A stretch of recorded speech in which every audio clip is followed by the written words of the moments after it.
Hey guys, Jordan Mauriello with Critical Start here, Senior Vice President of Managed Services. Today I have with me Michael Balboni, President of Redland Strategies, former Senator, Assemblyman, and advisor to Homeland Security. Honored to have him here with us today. We've been doing some awesome discussions about things that we're doing at Critical Start and working with Redland Strategies, but today we wanted to take an opportunity just to talk to Michael about some general cybersecurity issues. He's a major influencer in our community. I know many of you already know who he is, and has had a major impact even on some of the legislature that we've seen around our industry too as well. So we wanted to take a time to get some thoughts from him on some of the direction the industry's going and the impact that some of the changes we see in cyber in general are having on national defense and the role of Senate and Congress and where that's going from a legislature perspective too. So we're going to open up and have a nice fun conversation here about some of these issues. So thank you so much for being with us, Michael. Thanks for having me, Jordan, and thanks for your service to the country and your military. Thank you very much, sir. I appreciate your support. You know, how do you think, specifically when we talk about how wars are going to be fought in the future and we look at, what national defense mechanisms we have and how those have to change, how do you see that evolving, and do you think that we're staying up to speed and up with the times from a cyber warfare perspective as a nation? I think that we have woefully under-resourced our cyber defense. And the reason why I say that is because we have not decided what are the critical assets we need to protect.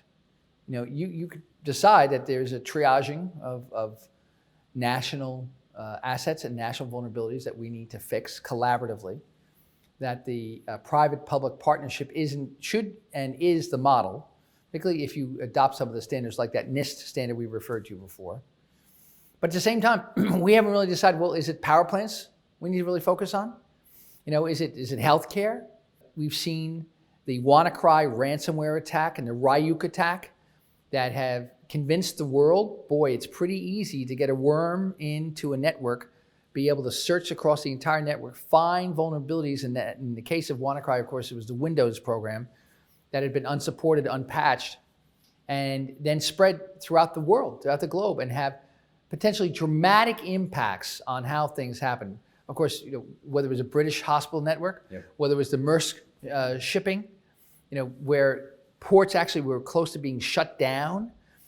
These things that have a global impact, we have not figured out, first of all, how to classify them. Is that an act of war? If you could really prove that a particular nation state perpetrated this act, is that an act of war? So do you go from the digital to the kinetic? In addition, which our intelligence community, we want to know who is attempting to get at us. We want to know their level of sophistication.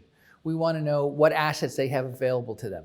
We want to know where they've been beforehand, because everybody in the cyber world understands that it's not like you weaponize a payload, distribute it into a network, and then immediately begin executing commands to either steal data or to interrupt the operating network. They may lay dormant, dwell time is what we call it, where they're going to wait and they're going to basically surveil the operating environment and see what other vulnerabilities exist, see what other assets they could go after, map that, and then get that information out to their controllers to say, so here's what you could go after, you tell me where and when you want to go after.